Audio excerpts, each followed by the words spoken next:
almost the bit that happens before you get into a sales situation, which is the area around defining what is commonly known as the USP, the unique selling proposition. Now, USP is getting more difficult because there's not a great deal new that can be done under the sun. But what I would say is, if you can't find a unique selling proposition for your venture, whether it's a service venture or a product venture, then the thing to do is find something that differentiates you. And there's a number of things that you can do in order to build that. The key to it is that once you've done it, you've got to keep it vital, you've got to continue to innovate and refine it. Because as you start engaging with people, you'll find that you'll get feedback which will help you define and redefine your USP even better. And as it says at the bottom here, just a quote from the guy called Chris Gorman, who built a very successful comms business. In order to be great, it's better probably being great in a big business than poor in a great market, as it were. I think I just misquoted, but we'll go with that. One thing that is also very important, and this is the sort of thing really, again, I would encourage you to do before you put yourself in front of a potential buyer, large or small, and that is to have an understanding of how you're going to price for what you do, whether that's, again, as a service or a product. As I've said here, sometimes it's actually better to, particularly if you're in a service industry, price for what you know rather than what you do. I don't know if anybody understands what I mean by that, but there are a couple of analogies or a couple of examples that would illustrate that point.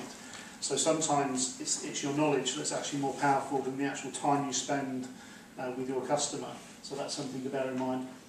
And the area of discounts can be quite confusing, not just for you, but also for your customer. You need to have a very clear vision of why you're offering a discount or added value, and that added value doesn't necessarily need to be discount off the price. So whatever you choose to do to try and gain attention, because one of the biggest challenges you're going to have, particularly in a new venture, is going to be trying to create interest and awareness and an appetite for what it is that you do.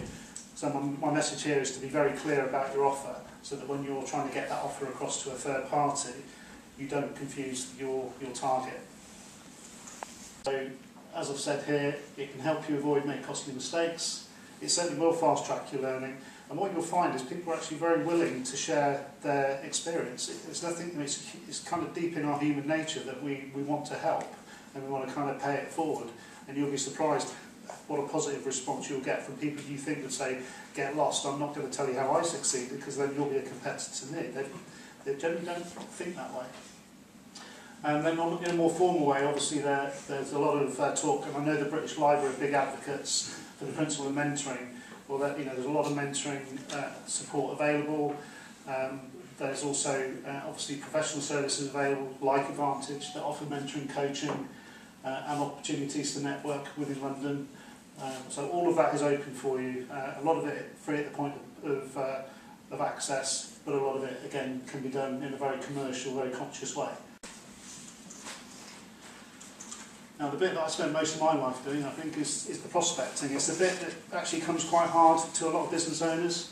A lot of business owners will set themselves up in business, great business ideas or a great service to offer, but they just can't make that connection between creating, their view of good and actually taking that and getting that in front of the customer. But particularly in a small business, it's essential that you either do it yourselves or you find somebody, relatively quickly who's going to help you take your great idea or great service, great product to market. And it's obviously a very essential part of the overall sales process. I'm a great advocate of face-to-face selling. We live in a very, very sort of digital world, but I still believe that the best negotiations are had face-to-face. Dare I say it, because you can see the whites of the other person's eyes. Without getting into the psychology of body language, you can normally tell if you're in front of somebody whether they're responding well to what you're saying to them, or whether you're really kind of wasting your time. But we won't go into that in too much detail here. There's not enough time. But I would definitely advocate face-to-face selling. Don't hide behind email. Don't hide behind a brochure. Endorsements and referrals, I've always said, whether it's from suppliers, existing clients, people that just know that you've got high integrity, that you've got good values. Even if your business is a new business, you're not necessarily a new entity. People can maybe kind of tap into that goodwill feeling about you as an individual if it's a bit early for them to tap into the business. And actually the best advice here probably is, you know, don't overcomplicate it, don't overthink it, just kind of get out there and do it. And the more you do it, the more you put yourself out there, two things will happen. The more you'll learn about the proposition and whether it's a valid one or whether it needs to be refined. And the second thing that will happen is that it will get easier. It's a bit like playing golf. I do not play golf, not very well anyway.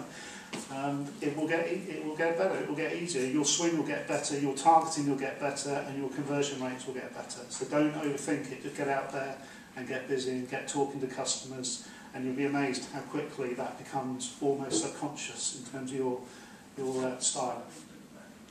And as I've said here, I think using a range of mediums is important. Don't rely on one. You know, whether it's whether you're canvassing a totally cold list of clients, whether you're targeting a particular sector, whether you're marketing through, you know, traditional means or online, use a combination of things, and most importantly, measure the success of each of those. And that way, again, you can spend your money and your time more wisely as you develop the proposition.